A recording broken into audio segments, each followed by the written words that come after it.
नमस्कार, मैं डॉक्टर कंचन भारत होम्योपैथी में आप सभी का स्वागत करती हूँ। आज की वीडियो में चलिए हम बात करते हैं पीसीओडी और पीसीओएस के बारे में।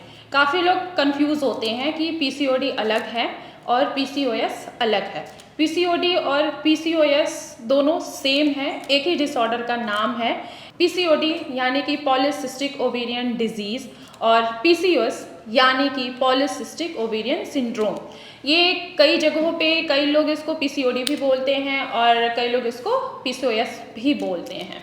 ये बहुत ही ज़्यादा कॉमन है, फीमेल्स में बहुत ही ज़्यादा कॉमन हो गया है। अब पीसीओडी क्यों होता है? अनहाइजीन के वजह से भी हो सकता है, जो हमारी लाइफ स्टाइल आजकल जो चल रही है उसके वजह से भी पीसीओडी होने के चांसेस बढ़ जाते हैं। जो आजकल हम फूड ले रहे हैं वो बिल्कुल प्योर फॉर्म में नहीं है अब, तो उसके वजह से भी फीमेल्स के हार्मोन्स डिस्टर्ब होने लगे हैं, जिसके वजह से पीसीओडी और पीसीओएस होने के चांसेस बढ़ जाते हैं। तो आज हम इसी टॉपिक्स पे बात करेंगे, पीसीओडी और पीसीओएस के बारे में। पीसीओएस या पीसीओडी ओवरीज में बनने वाले सिस्ट होते हैं, जो कि आपको सिर्फ सोनोग्राफी या एमआरआई के थ्रू ही देखने को मिलेगा। ये सिस्ट ओवरीज में बिल्कुल मोतियों के माला की तरह दिखे जाते हैं। तो अब इनके सिम्टम्स के बारे में अगर हम बात करें पीसीओडी या पीसीओएस के बारे में, तो अगर जो इनके सिम्टम्स होते हैं, पहला और जो मोस्ट इम्पॉर्टेंट सिम्टम है वो है पीरियड्स का इरेगुलर हो जाना। दूसरा है फीमेल हार्मोन्स का इम्बैलेंस हो जाना। इम्बैलेंस यानी कि ऑस्ट्रोजन हार्मोन्स और प्रोजेस्टेरॉन हार्मोन्स का लेवल डिक्रीज हो जाना। एंड अगर हार्मोन्स डिक्रीज हो रहे हैं तो कौन से हार्मोन्स इंक्रीज हो रहे हैं जिसके वजह से पीसीओडी की प्रॉब्लम आ रही है? जी हाँ, मेल के अंदर एक हार्मोन्स पाया जाता है जिसको टेस्टोस्टेरॉन हार्मोन्स बोला जाता है। यही टेस्टोस्टेरॉन्स अगर फीमेल में इंक्रीज हो रहा है तो फीमेल्स के फेस पर फेशियल हेयर ग्रोथ और एक्ने आने लगते हैं, यानी कि एक्ने दिखाई देने लगते हैं। तो बहुत ज़्यादा चांसेस बढ़ जाता है पीसीओडी होने का। अगर इन दोनों में से देखा जाए, अगर तीसरा जो हम सिम्टम्स की बात करें तो सिस्ट जो है वो आपको सोनोग्राफी के थ्रू ही दिखाई देगा। ऐसे सिर्फ सिम्टम्स के अकॉर्डिंग ही हम आइडेंटिफाई कर सकते हैं, जो मैंने दो सिम्टम्स आपको अभी बताया है। तो चलिए अब बात करते हैं कि आखिर पीसीओडी होता क्यों है। तो जैसे कि हमें पता है कि मेंस्ट्रुअल साइकिल में एग्स ओव्यूलेट होते हैं, ओव्यूलेशन होती हैं, उनकी एग्स की ओव्यूलेशन होता है।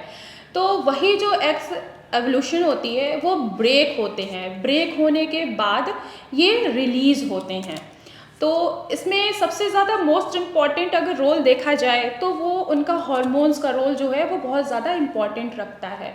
यानी कि अगर किसी भी फीमेल में ऑस्ट्रोजन हार्मोन्स और प्रोजेस्टेरॉन हार्मोन्स का लेवल कम है और वहीं पे टेस्टोस्टेरॉन का हार्मोन्स अगर इंक्रीज हो रहा है, तो जो एग्स हैं उनका ओव्यूलेशन होने में बहुत लंबा टाइम लगता है। अगर वो टाइम लेगा तो वो ब्रेक नहीं हो पाएगा।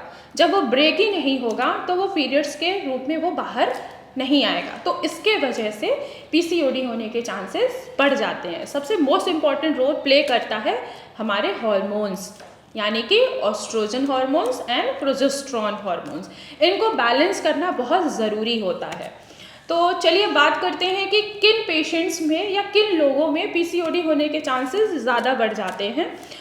जिनकी फैमिली की हिस्ट्री बहुत लंबी चल रही है पीसीओडी से ही, उनकी फैमिली ही पीसीओडी से सफ़र कर रही है, चाहे वो दादी हो, चाहे वो मम्मी ही क्यों ना हो, बुआ हो, मासी हो, अगर इनकी फैमिली हिस्ट्री ही पीसीओडी से चल रही है तो उनकी फैमिली में पीसीओडी होने के चांसेस बढ़ जाते हैं। दूसरा, अगर हम चांसेस देखें तो जो हमारी लाइफ स्टाइल है, अगर हम उसको बदलेंगे नहीं तो उससे भी पीसीओडी होने के चांसेस बढ़ जाते हैं। तीसरा जो मोस्ट इम्पॉर्टेंट रीज़न होता है वो होती है हमारी अनहेल्दी डाइट, यानी कि हम बहुत ज़्यादा फास्ट फूड की तरफ जा रहे हैं या हम बहुत ज़्यादा पैक्ड वाले फूड खा रहे हैं, या जिसमें बहुत ज़्यादा, जैसे कि हम बहुत ज़्यादा ब्रेड ले रहे हैं या पेस्ट्रीज़ खा रहे हैं, शुगर इंटेक बहुत ज़्यादा कर रहे हैं, बाहर के जितने भी फास्ट फूड हैं वो हम अगर इंटेक कर रहे हैं बहुत ज़्यादा, तो पीसीओडी होने के चांसेस बढ़ जाते हैं। अगर हम अनहेल्दी डाइट ले रहे हैं, हमारी डाइट बिल्कुल प्रॉपर नहीं है, तो इससे भी हमारे फीमेल के जो हार्मोन्स होते हैं ऑस्ट्रोजन और प्रोजेस्टेरॉन, ये बिल्कुल डिस्टर्ब हो जाते हैं, जिसकी वजह से पीसीओडी होने के चांसेस बढ़ जाते हैं। तो अब आप बात करते हैं कि आखिर इसको कंट्रोल कैसे किया जा सकता है। तो इसको कंट्रोल आप घर पे बैठे बैठे भी कर सकते हैं, अगर आपका स्टार्टिंग स्टेज है तो। अगर सपोज करिए अगर 1 महीने का पीरियड्स आपको नहीं आ रहा है, अगले महीने फिर पीरियड्स आ रहा है, तो इसको आप घर पे बैठे बैठे ही आप अपने डाइट के थ्रू, आप अपने एक्सरसाइज के थ्रू इस चीज़ को कंट्रोल कर सकते हैं। अगर हम डाइट की बात करें तो आपको अपनी डाइट में प्रॉपर बैलेंस के साथ प्रोटीन, विटामिन्स, मिनरल्स, ये सारी चीज़ें लेके आप अपने पीसीओडी को कंट्रोल कर सकते हैं। दूसरा, अगर हम कंट्रोल करने की बात करें तो वो है एक्सरसाइज। अगर हम एक्सरसाइज ही नहीं कर रहे हैं, सिर्फ अनहेल्दी डाइट ले रहे हैं, या सिर्फ हम प्रोटीन खा रहे हैं या मिनरल्स वगैरह इनटेक कर रहे हैं, तो अगर आप एक्सरसाइज नहीं करेंगे तो भी आपको पीसीओडी होने के चांसेस बढ़ जाएंगे। और अगर आप एक्सरसाइज कर रहे हैं तो आपका पीसीओडी कंट्रोल करने के चांसेस भी बढ़ जाते हैं। जी, तो बात करते हैं कि आखिर आप अपने पीसीओडी को कंट्रोल कैसे कर सकते हैं। तो पहला है, आप अपने डाइट को बैलेंस कर लीजिए, जिसमें प्रोटीन हो, मिनरल्स हो, विटामिन्स हो, वो सारी चीज़ें अगर आप खाएंगे तो आपका पीसीओडी कंट्रोल में आ जाएगा।